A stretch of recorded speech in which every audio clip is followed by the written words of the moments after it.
We are rightly proud of our Manx bees, disease-free, excellent honey, though this year the wet weather has meant they have suffered, and yields will be well down. Perhaps an answer is the one that Ian Qualtrough found when he went to the Shetlands and returned with a strain of bee that feeds on seaweed. He told David Callister about them. You know, we get this wild weather, and they're specially bred in the Shetlands. They work on the seaweed. When the tide is out, they work on the seaweed.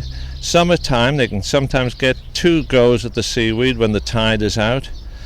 And produce honey from Oh it. Yes, it's a funny sort of honey. I brought a jar back. I'll give you a taste of it in a few minutes, but it's actually a little bit salty. But what they do in the Shetlands, they blend it with the heather honey, and it produces a lovely honey when they blend the two together at the end of the season. So the one you've got is a blended one, really, is it? It will be, yes, it's a blended, but you can just sort of get that little sharpness about it. But you won't get much of a yield from these. Oh, they do very well in the Shetlands. I don't know what I'll get here, but of course, you see, in Castletown here, half my bee foraging area is the sea. Ah, yes. Now, when you take bees, they fly up to about a mile away. So you don't have to transport the hive onto the shoreline then? Oh no, the bees do the travelling. Yeah. It's what are we here from the harbour, 100 yards out to Under Mollies, as we call it, down there, and along to Sandrick, all within a mile. So they'll seek out the seaweed, will they? Oh, they find this particular seaweed.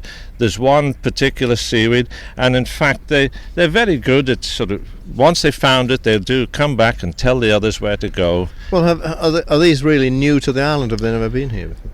I understand a fellow had some at Portlamorrow once, many years ago, just after the First World War. Do they have a name?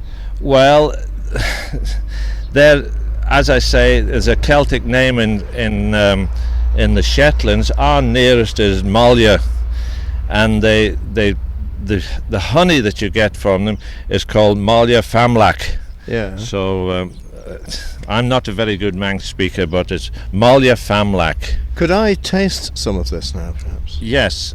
Just a second. I'll just give you this jar.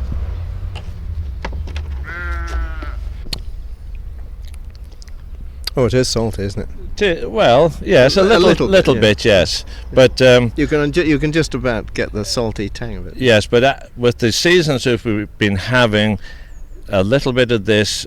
I'm hoping a lot of this, because it won't matter if it's raining or not. You see, and these bees will work. They'll go out in all weathers.